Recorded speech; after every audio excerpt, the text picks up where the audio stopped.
Bab 1006, Tidak Reinkarnasi. Cobalah. Saat suara Kima terdengar, Funi tiba-tiba menghilang. Bang! Dalam sekejap, cahaya pedang menyapu lapangan membawa kekuatan pedang yang menakutkan. Kemanapun cahaya pedang lewat, ruang dan waktu meledak dan dimusnahkan. Hampir di saat yang sama, Kirna juga menghilang dari tempatnya, dan tekad Budo yang menakutkan terus meletus dari langit dan bumi. Jiwa pedang, tekad Budo. Kedua kekuatan menakutkan itu secara langsung mengguncang seluruh ruang dan waktu kuno hingga berkeping-keping dan memusnahkannya. Untungnya, ruang dan waktu kuno ini sudah ditekan dan diperbaiki oleh kekuatan misterius. Biarpun begitu, ruang dan waktu tersebut tidak mampu bertahan, beberapa bagian tidak dapat diperbaiki. Orang-orang kuat di sekitarnya bahkan lebih ketakutan, dan mereka terus mundur dengan kasar, tidak berani mendekati area pertempuran ini. Tak lama kemudian, kedua wanita saling bertabrakan dengan cara yang paling langsung. Bang! Dengan tabrakan ini, seluruh ruang waktu kuno kekacauan langsung berubah menjadi kegelapan, keheningan yang mematikan. Semua master peradaban Tianxing menatap ruang waktu kuno kekacauan dengan head tercekat. Mereka tentu paham apa artinya kalau Funi menang. Pertempuran ini terkait dengan hidup dan mati peradaban Tianxing. Sander Ye juga mengamati ruang waktu kuno kekacauan, siapa yang menang. Di sebelahnya, wajah Yinia penuh kegugupan, dan tangan kirinya menggenggam erat tangan Sander Ye. Dia tahu kalau pengurus utama Funi menang, maka peradaban Tianxing akan punah han ini. Tidak ada yang bisa menghentikannya kecuali pengurus utama Kima. Pada saat ini, ruang waktu kurio kekacauan secara bertahap mulai kembali normal di bawah pemulihan kekuatan Mr. Nus. Funi dan Kima muncul di hadapan semua orang. Kedua wanita saling berhadapan dari kejauhan. Ada pedang yang tertancap di dada Kina, dan darah terus mengalir dan menetes ke pedang itu. Darah terus mengalir dari sudut mulut Funi, dan pakaian di dadanya sudah berubah menjadi merah darah. Selain itu, tubuhnya sangat ilusi.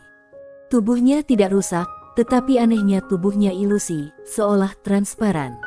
Kedua belah pihak menderita. Funi tiba-tiba menyeka darah dari sudut mulutnya, tetapi begitu dia menyekanya, darah itu kembali meluap. Dia mengabaikannya begitu saja dan berjalan perlahan menuju Kima. Dia menatap Kima. Hari ini, aku akan menghancurkan peradaban Tianxing.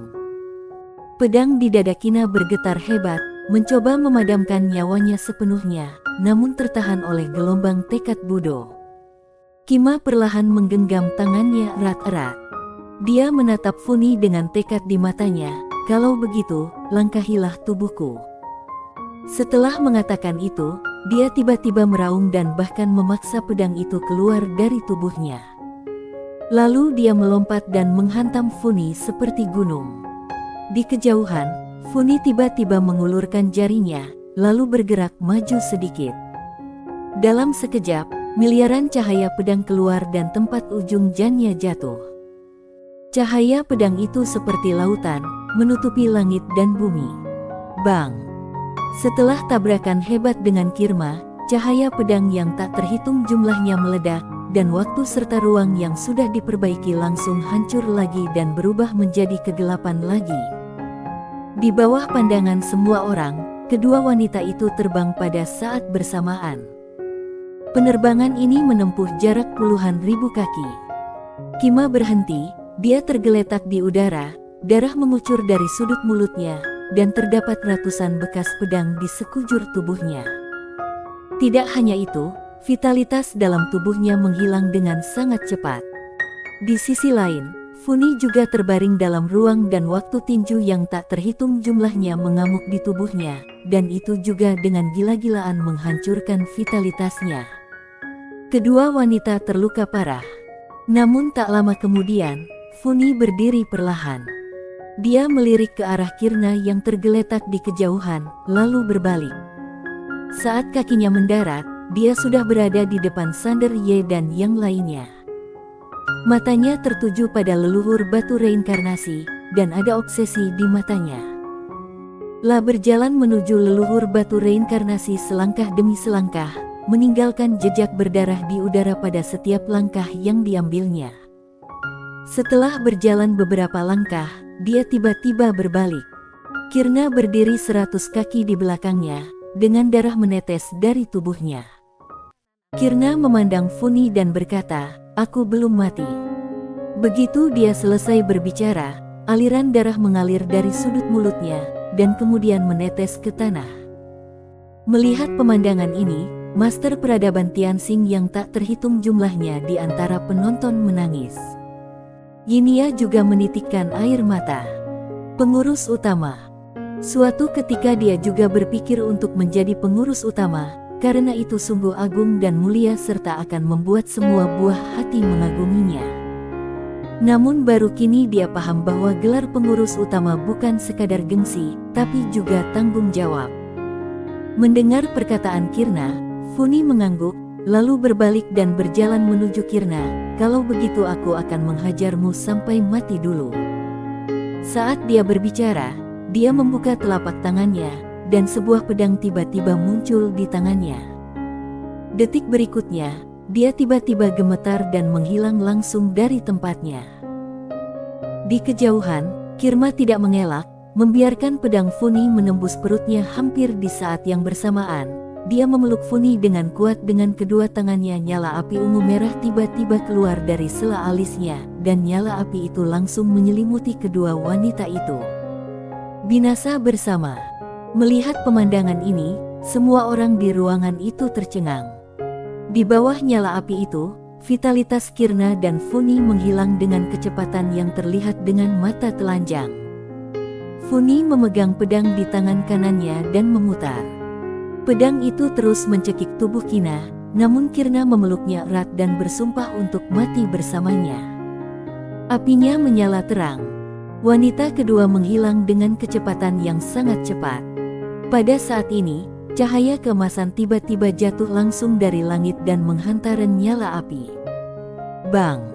Nyala apinya pecah, dan kedua wanita itu dipisahkan secara paksa. Semua orang di tempat tersebut melihat ke atas dan melihat cahaya keemasan tiba-tiba muncul di langit. Dalam cahaya keemasan, seorang pria paruhbaya perlahan berjalan keluar. Pria paruhbaya itu mengenakan jubah naga dan sabuk giok putih di pinggangnya. Dia melangkah maju, tampak seperti dewa, perkasa dan mendominasi. Semua orang bingung saat melihat pengunjung itu. Diam-diam Mulia berkata dengan suara yang serius, "Raja Suci Zong, apa yang dia lakukan?" Di belakangnya, lelaki tua itu berkata, "Dia mungkin tidak ingin pengurus utama Funi mati seperti ini. Kalau dia bisa bekerja untuk keluarga besar kerajaan penyihir kita, itu akan lebih berharga daripada mendapatkan seluruh artefak peradaban Tianxing. Toh mereka sama-sama kalah saat ini, jadi pengurus utama Kirna juga tidak punya daya juang." Mulia terdiam.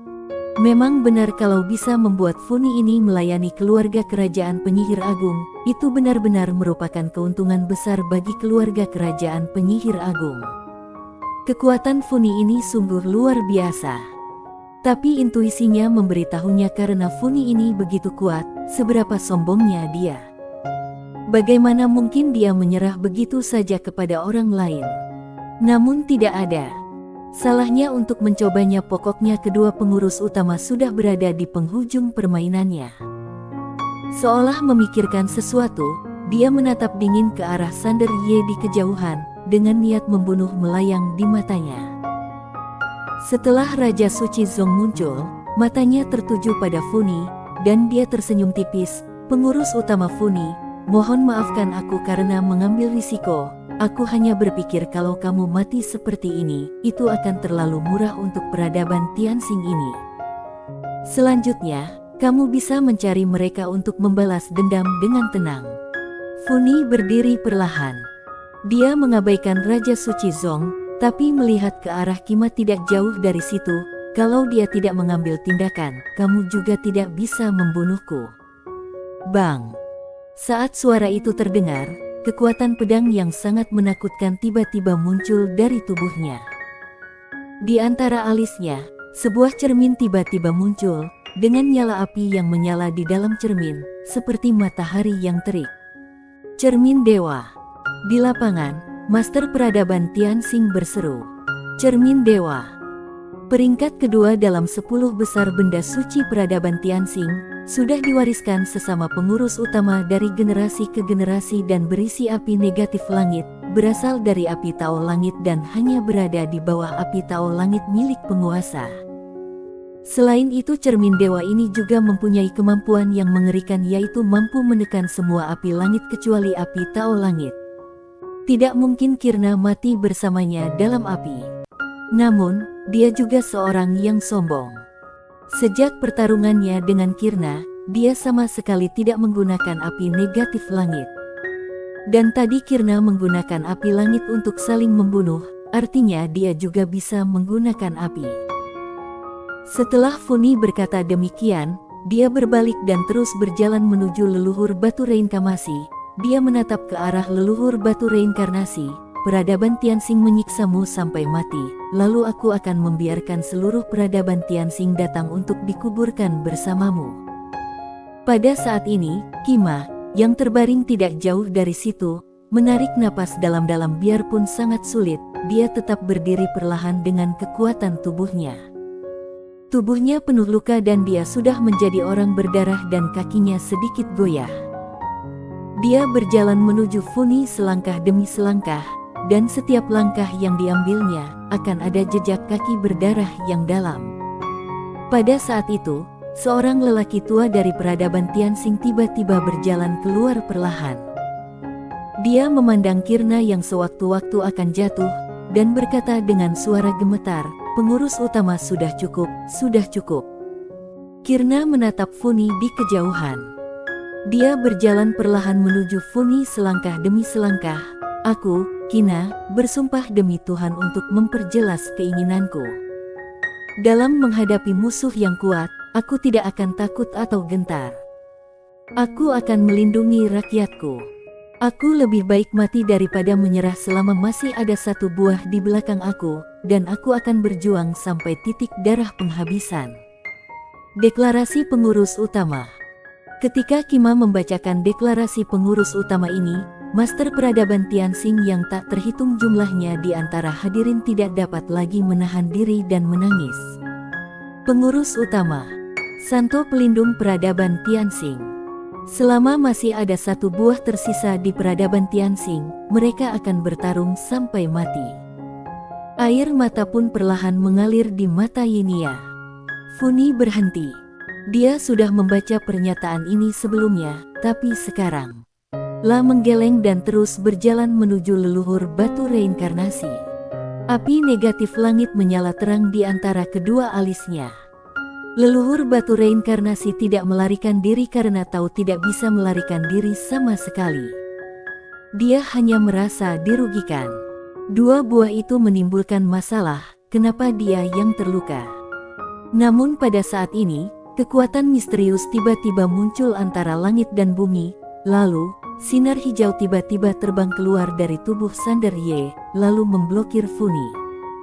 Di dalam sinar hijau ada sebatang pohon. Pohon kehidupan Tianxing. Melihat pemandangan ini, semua orang tercengang. Kenapa pohon kehidupan Tianxing muncul? Apakah dia di sini untuk menyodorkan kepala? Funi menatap pohon kehidupan Tianxing, dan pedang di tangannya tiba-tiba sedikit bergetar. Pohon kehidupan Tianxing tiba-tiba berbicara, "Funi, dulu kamu bersumpah dengan inti buahmu di depanku.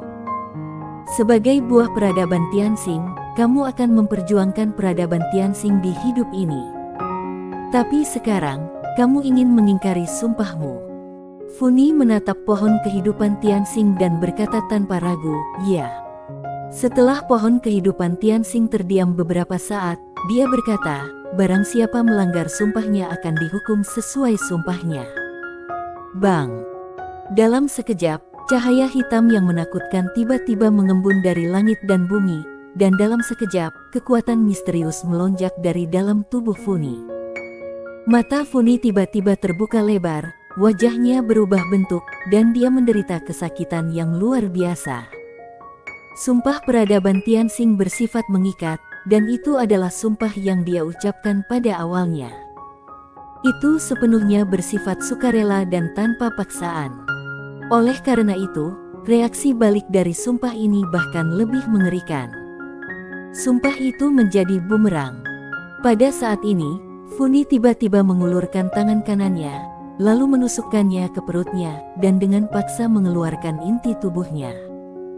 Dia menatap pohon kehidupan Tianxing dan berkata dengan galak, "Aku tidak akan lagi menjadi buah peradaban Tianxing dalam hidup ini." Setelah mengatakan itu, dia mengepalkan tangan kanannya dengan keras. Bang! Intinya rusak. Sumpahnya dilanggar. Namun vitalitasnya mulai memudar dengan cepat. Paling lama dalam setengah jam, dia akan benar-benar menghilang dari dunia. Tidak ada reinkarnasi. Tidak bisa dilahirkan kembali. Bersambung.